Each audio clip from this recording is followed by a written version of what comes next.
Fabrice Clément, psychologue à votre écoute, qu'elle disait la carte.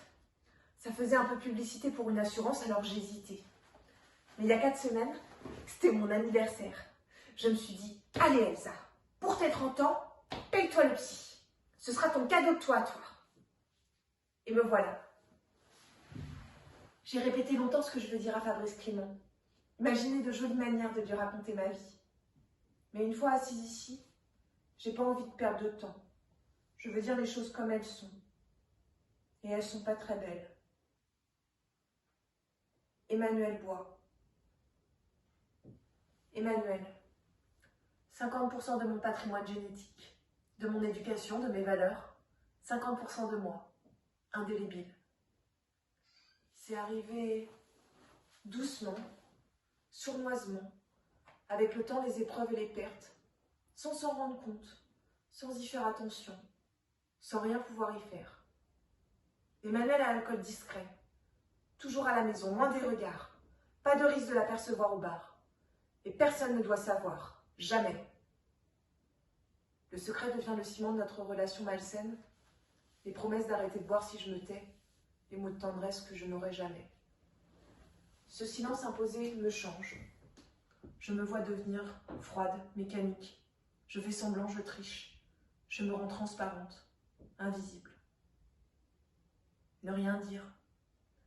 Garder pour soi ce qui se passe derrière la porte. Les soirées avec un zombie, les insultes, les reproches, les sevrages maison, les jeux de cache-bouteille aussi. Ne rien dire. Garder pour soi la colère contre les médecins, indifférents à mes 16 ans, qui me prodiguent des conseils, m'expliquent comment être l'adulte de cette relation comme si je ne le savais pas déjà trop bien.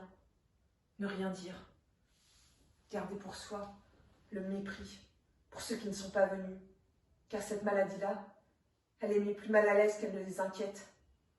Elle dérange mais elle ne tue pas, alors à quoi bon venir aider? Ne rien dire. Garder pour soi le monstre de colère qui grossit dans mes tripes, qui ne demande qu'à sortir, qu'à hurler. Les médecins m'appellent codépendante, dépendante d'indépendant. Voilà ma case, ma folie.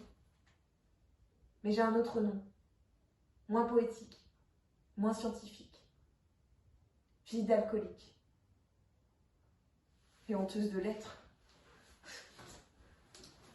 Qui n'aurait pas honte de ne pas être une raison suffisante pour lui faire arrêter de boire? Qui n'aurait pas honte de ne pas trouver un remède à ce mal qui ne se soigne qu'à la volonté? Qui n'aurait pas honte de devoir demander, de devoir supplier? S'il te plaît, ne bois pas ce soir.